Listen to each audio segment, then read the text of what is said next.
Sebenarnya dalam 5 tahun terakhir ini dari kacamata dunia usaha, kebijakan apa saja yang terasa paling menghambat perkembangan? Banyak kita lihat kebijakan-kebijakan daripada pemerintah yang kita lihat ketika dia membuat suatu kebijakan itu, tapi gantung. Artinya dalam tataran praktik di lapangan itu banyak pertentangan yang katakanlah itu harus diselesaikan oleh pemerintah daerah. Sambil contoh lah nih yang paling yang sering kita saya bilang juga pemerintah satu masalah pengupahan misalnya. Sampai saat ini pemerintah tidak memiliki satu format. Sebenarnya bagaimana sih supaya masalah UMP ini setiap tahun tidak menjadi gejolak? Karena ini sangat-sangat mengganggu daripada ekonomi kita. Coba dibayangkan sekarang ini setiap bulan Oktober buruh itu sudah turun setiap minggu itu ke perjalanan untuk kenaikan UMP. Sedangkan bagi kita dunia usaha ingin ada kepastian, investor tidak ingin kepastian. Sampai saat ini pemerintah tidak memiliki solusi. Ya kan, per hari ini juga kita dari Dewan Pengupahan DKI Jakarta, kebetulan saya Dewan Pengupahan, kita harus memutuskan UMSP, upah minimum sektoral provinsi, di mana di sana itu ada peraturan yang baru dan pengupahan tidak punya kapasitas untuk menetapkan UMSP. Yang memiliki kapasitas adalah bagaimana perundingan antara asosiasi dengan serikat pekerja, mereka menentukan angkanya kenaikan berapa, itu diputuskan.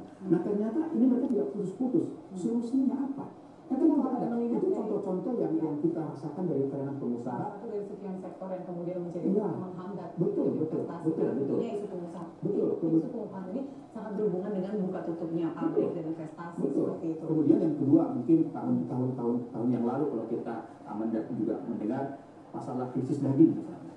Ini juga kan masalah impor dan sebagainya, tata niaga, sejumlah komoditas di pasar ya. Nah, kalau Anda melihat 2 minggu kemarin ini sebelum kita nyoblos kan ada masa kampanye, apakah Anda melihat ada parpol atau caleg yang kemudian secara rinci menjabarkan program atau menyentuh isu-isu yang Anda anggap tadi mendesak bagi dunia usaha? Kalau kami lihat kemarin itu seluruh partai memiliki satu kampanye yang hampir mirip-mirip sama.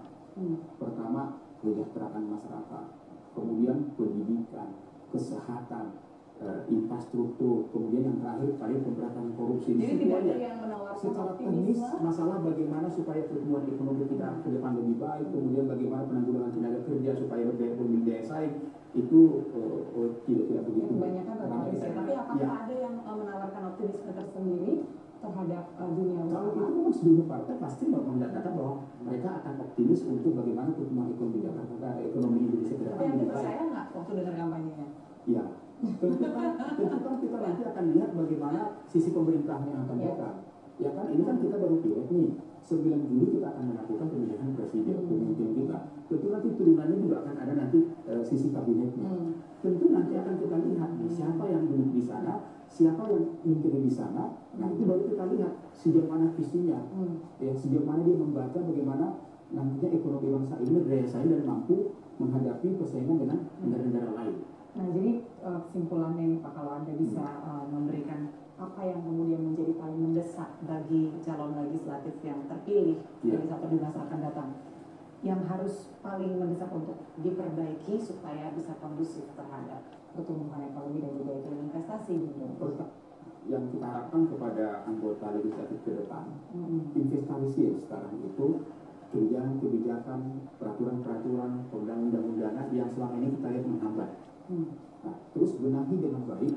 Kemudian paling penting adalah buat aturan-aturan yang sampai tuntas, jangan bikin gantung, gitu loh. Artinya seperti katakan tadi, ketika misalnya memutuskan UMSP adalah asosiasi dan serikat pekerja tidak ketemu, solusinya apa?